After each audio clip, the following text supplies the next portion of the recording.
Hello and welcome to Michael's Minty Music for today. Today we review the soundtrack for the NES version of Dr. Mario, released in 1990, along with a version for the Game Boy simultaneously. It was composed by Hirokazu Tanaka and is available through the Nintendo Music app.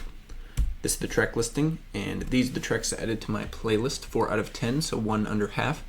This album is definitely good. The main themes are pretty good, and although the total amount of music here is kind of low, the stuff that is here is pretty good. So Fever and Chill are both great themes for the game, and though not as iconic as some of the other music kind of from the era, they're still both iconic for Dr. Mario specifically.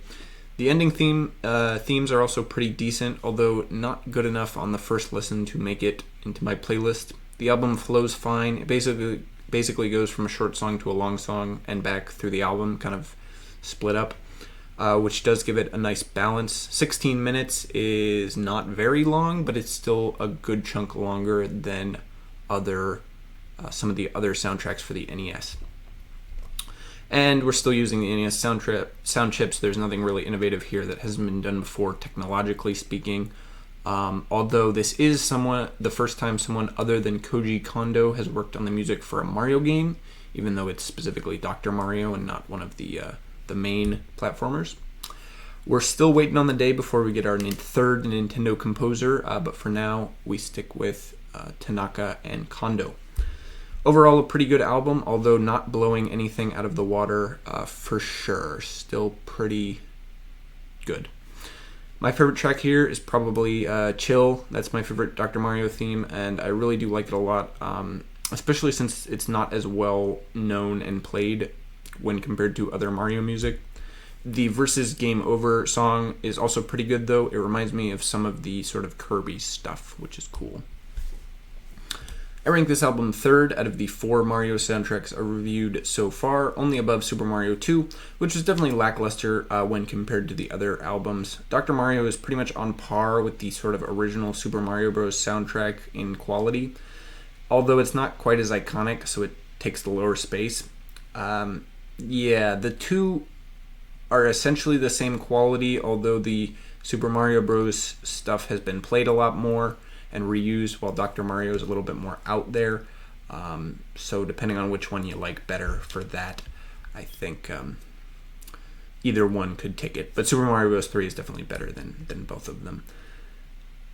In terms of the NES rankings, I rank it 4th, so around the middle here, 4th out of 8. So that's the top half.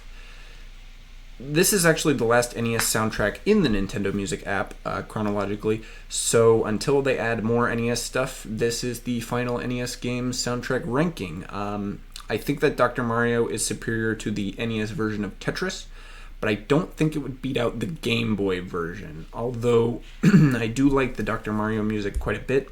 It's a similar level of quality, but it's not quite as iconic as the Legend of Zelda or first Mario soundtracks, so it goes right under them. But I think it's got enough interesting stuff to beat out most of the other NES soundtracks, and it's pretty consistent and is a lot longer than most of the other stuff here. Overall, not a bad ranking for NES stuff. Mario soundtracks are up at the top, and then most of the other stuff kind of filters down there. We'll have to see if they add any other NES soundtracks to the app. They should at least add the Kirby one from 1993, but we'll just have to wait and see. Anyway, because this is the first Nintendo soundtrack I've heard from 1990, it takes the top spot from that year. Although it doesn't take the top spot overall, that stays with In Excess's X, which is definitely really good and has a lot more going on than Dr. Mario, even though I do appreciate both of the albums. So, thank you for watching. Next up will be the Game Boy version of Dr. Mario, which is slightly different with a slightly different track listing. I think it only has 8 instead of 11 tracks here, as well as different hardware, which is the Game Boy and NES are kind of similar sound, but not exactly the same.